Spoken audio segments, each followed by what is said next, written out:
This is a tell-all interview. Is it already recording? Yes, it's recording. So this is a tell-all interview about Kara.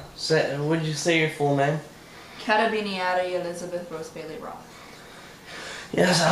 So first of all, we're gonna go through the hard times, the good times. We're gonna go through the hard times, the good times of her, and everything in between. So where were you born?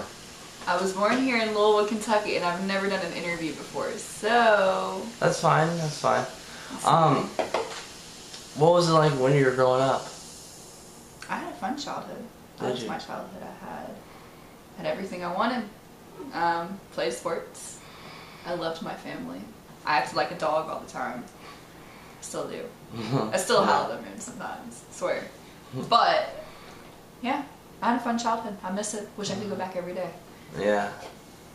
So you have regrets you didn't savor the moment, if you will? Yes. I'm a savor the moment type of person. So are you not happy with your position now in life? You know, I always thought I was a really bad person. Believe it or not. It took a lot of lying, a lot of convincing, and a lot of manipulation for me to figure out that I'm not as bad of a person as I am, or thought I was. I was mentally abused to the point where I was believing everything that was lied to me about life. Tell us about who and how and what and everything about your mental abuse. Now, was it verbal? Was it sexual? Was it... My mother. Your mother. We got along up until I was 10 or 11 years old. And I don't know what happened. It was just like one day everything changed. I think it was her job. But what does she do? She works for Louisville Metro Police Department. Oh, why would her job affect it? The stresses of it. She went from a position where she had relaxed hours, she had decent pay, and then she went to a position which was mentally stressful.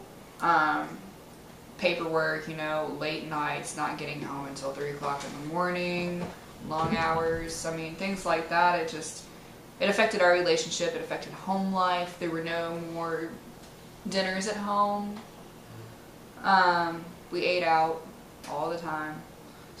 So tell us, what kind of abuse did she inflict on you? It was mainly verbally abuse, or a verbal abuse, or mental abuse, whichever you prefer. It would a lot of times escalate to the physical attributes of abuse, but for the most part it stayed mental, because working for LMPD, any physical marks would lead to termination.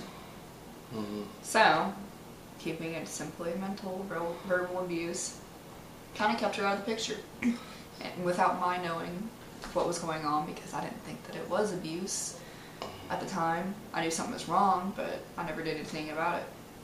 So how did you cope with this? Drugs. Drugs. Lots of drugs. Sorry. So. Lots of drugs, lots of blood. So do you self-injury, self-mutilation? Not necessarily so much. I have cut, but it doesn't really work if you can't feel it. But the blood was nice to see, knowing that I'm still human. So what kind of drugs did you get into? And when was the first time you had a drink or a drug? What age? The first time I ever got high off anything was Lortabs, and I was 12. And I was just buttered. How much did you take of it? They were blue 10 Watsons, and I think I took 2 in the beginning that night, because I was at a pony club convention, which is a bunch of rich, snooty, snobby girls that are there with straight A's and things like that. And me and the other girl that were kind of outcast, if you will, got into my mom's Lortabs at the hotel room while we were on vacation. And I took 2, and I felt good, so I took 7 more. I felt great. 7 at 12 years old. That's a lot for a 12-year-old. that milligram of the strength. Yeah. So what were your teen years like?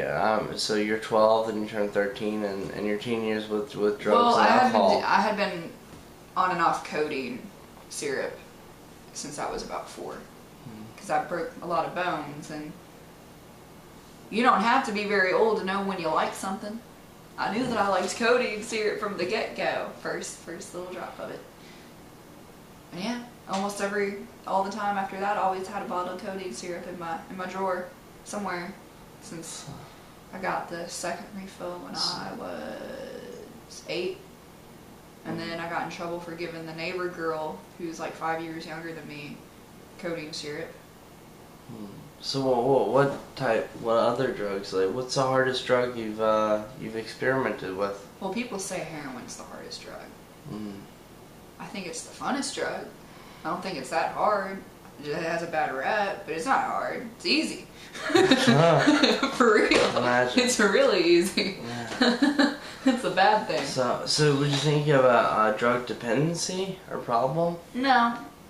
When I moved out of my mom's house and everything, I realized that the drugs were just A coping mechanism? a coping mechanism. I mean, I still do some, but not as extensively. My goal then was to get fucked up, was to not feel pain. Every day?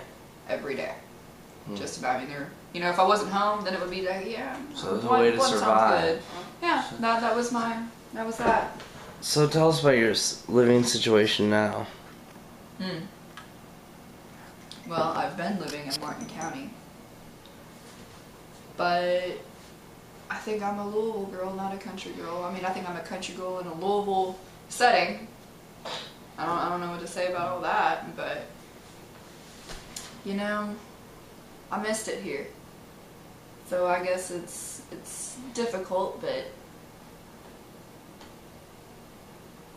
I'm supposed to be able to stay at so-and-so's house. I don't feel like naming names, but I feel like things always fall through when I make plans. Oh. And it's trials and tribulations, but that's life. That's what life is. And I know that no matter what's been said to me, I will always believe it, because I am gullible. And I will come down. I came down here on a whim, pretty much, for love and for work, for drugs. Well, thank you, Kara. This is very helpful and insightful, and hopefully your story can reach some others. Thank you for your time. Appreciate it. Thank you.